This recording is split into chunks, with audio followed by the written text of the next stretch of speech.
Os livros de 1º e 2º Crônicas. Embora sejam 2 livros separados em nossas Bíblias, essa divisão não é original. Devido ao cumprimento do pergaminho, o livro foi dividido em 2, mas foi escrito como um livro com um enredo coerente. Nas Bíblias em português, Crônicas vem depois dos livros de Samuel e Reis. E a maioria das crônicas é, na verdade, uma repetição do conteúdo desses livros. Por isso, a maioria dos leitores modernos, quando chegam às crônicas, pensam: espere um minuto, eu acabei de ler tudo isso, e então eles pulam esse livro. E isso é uma pena, porque esse livro é único e importante na Bíblia. Na ordenação tradicional judaica da Bíblia, Crônicas é, na verdade, o último livro, porque resume todas as escrituras judaicas. A primeira palavra do livro é Adão, o primeiro personagem no começo da história. E o último parágrafo anuncia o retorno de Israel do exílio. Não sabemos quem escreveu esse livro, mas podemos dizer, a partir dos detalhes, que ele foi produzido por alguém que viveu algumas centenas de anos depois que os israelitas retornaram do exílio babilônico. Para esse autor, Jerusalém e o templo foram reconstruídos há algum tempo. E como aprendemos com Esdras e Neemias, as coisas não estavam indo bem. A grande esperança profética era de que a cidade e o templo fossem reconstruídos e que Deus viesse a viver entre o seu povo. O rei messiânico viria e todas as nações viveriam sob o seu governo pacífico, mas nada disso aconteceu. E assim o autor de Crônicas reformulou essas histórias de Davi e Salomão e os reis do passado, a fim de fornecer uma mensagem de esperança para o futuro. E veremos que ele projetou esse livro para enfatizar 2 temas claros. Primeiro, a esperança do futuro rei messiânico, e segundo, a esperança de um novo templo.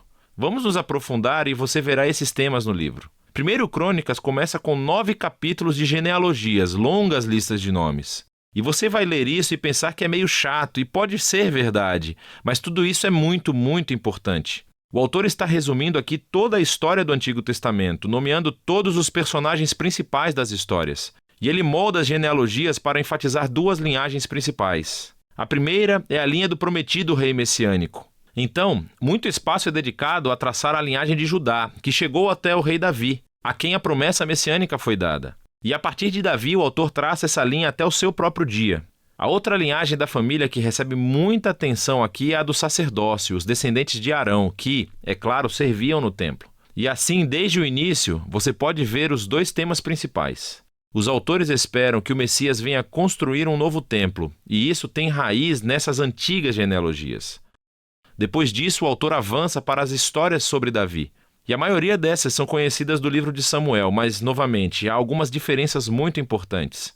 Primeiro de tudo, o autor deixa de fora todas as histórias negativas sobre Davi, onde ele é retratado como fraco ou imoral.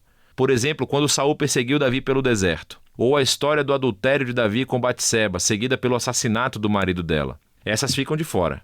E o que resta são as histórias que retratam Davi como um bom rapaz.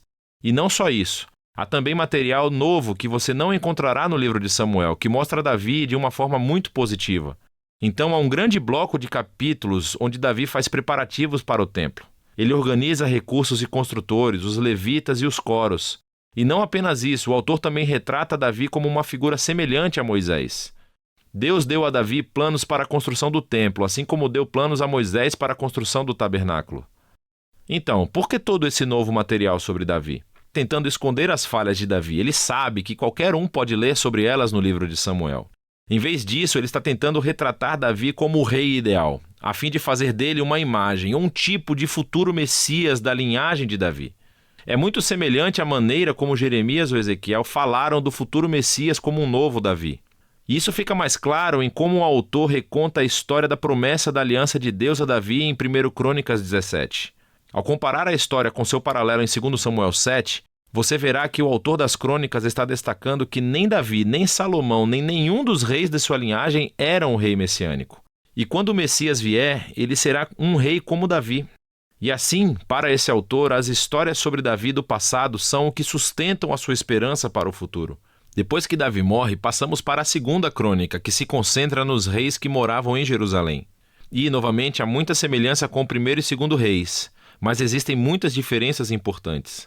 Assim, o autor deixou de fora todas as histórias sobre os reis do norte de Israel para poder se concentrar apenas na linhagem de Davi. E há muito material novo sobre esses reis da linha de Davi. Ele destaca os reis que eram obedientes a Deus e acrescenta novas histórias sobre como a sua obediência levou ao sucesso e à bênção de Deus. Mas ele também adiciona novas histórias sobre reis que foram infiéis a Deus. eles não seguiram a Torá e levaram Israel a adorar ídolos. E esses reis enfrentaram consequências terríveis que levaram ao exílio de Israel, uma bagunça que eles mesmos criaram. E assim, toda essa sessão se torna uma série de estudos de caráter, onde o autor quer que gerações posteriores de israelitas aprendam com a sua história familiar. E assim tornem-se fiéis ao seu Deus e à Torá. Agora, a conclusão do livro também é realmente única. No final do livro, o rei dos persas é Ciro. E ele diz aos israelitas que eles podem voltar para casa, retornar do exílio, reconstruir a cidade e o templo. E ele diz na última linha do livro: quem quer que esteja no meio de todo o seu povo, que o Senhor, seu Deus, esteja com ele e que ele suba. E é assim que termina o livro, com uma frase incompleta.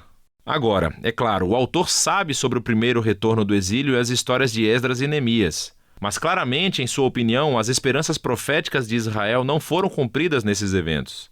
E assim, esse final incompleto mostra que a esperança do autor está em outro retorno do exílio.